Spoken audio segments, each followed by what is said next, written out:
Hi, as a preamble to our work on cloud computing, let's talk a little bit first about virtualization.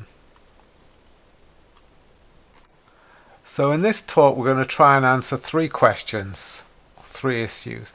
What is virtualization? What are containers? How do we relate containers and virtual images? And how do containers, virtual images all relate to cloud? So starting on virtualization. Virtualization is an idea which has been around in computer science for quite a long time. So for example, the most common one that we meet these days is .NET and Java. Java, you'll know, is a language which compiles into instructions which run on a Java virtual machine, JVM. So if we want to run a Java program, we have to install Java on our computers. And the Java programs then execute on that JVM. So just to go to a little bit about history, virtualization is an old idea that goes back a long time to the 1960s. And the idea was to basically split large computers into smaller parts. These smaller parts could run multiple jobs at the same time, multiple applications and processes. So if we look at software virtualization, the idea, as with Java, is we can take our code and we can run that on Windows machines, on Macs or on Linux. The same Java application, plus or minus, can run more or less unchanged on any different device. And of course, these days, everybody will know that Java runs extensively on Android. We have multiple kinds of phones and so on. And that's one of the big advantages of that. If you had to write your mobile apps, for example, to be customized for each kind of phone, that would be extremely time demanding. Disadvantages of virtualization is that it does require an additional software layer, so it will reduce to some extent. I've put here at best 90%, but they keep improving various tricks to get better and better efficiency, so now it's at least 90% generally.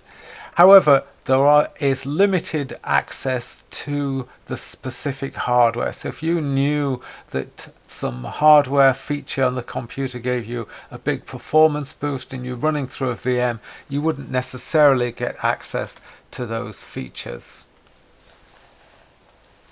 So platform virtualization allows us to separate the operating system from the underlying resources.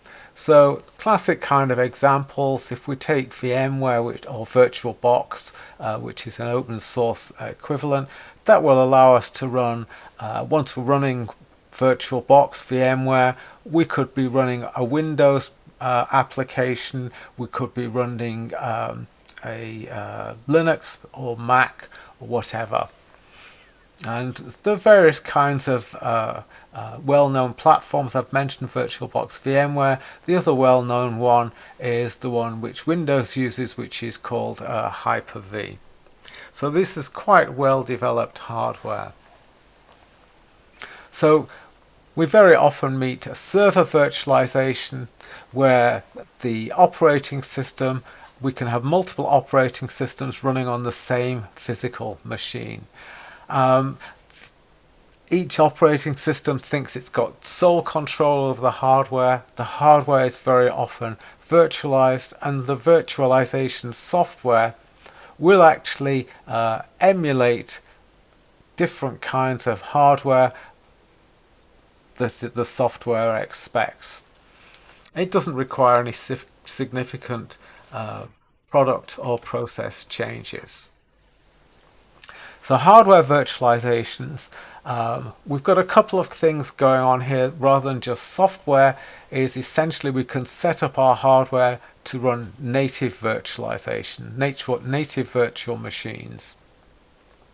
In this case, we'll get much greater efficiency, and that means essentially we can get our whole computer and operating system embedded as a single piece of software which will run on top of physical hardware. So we can separate out the computer software like Windows, Linux or Mac or whatever, make it completely independent of the hardware, and then run that on particularly efficient kinds of hardware.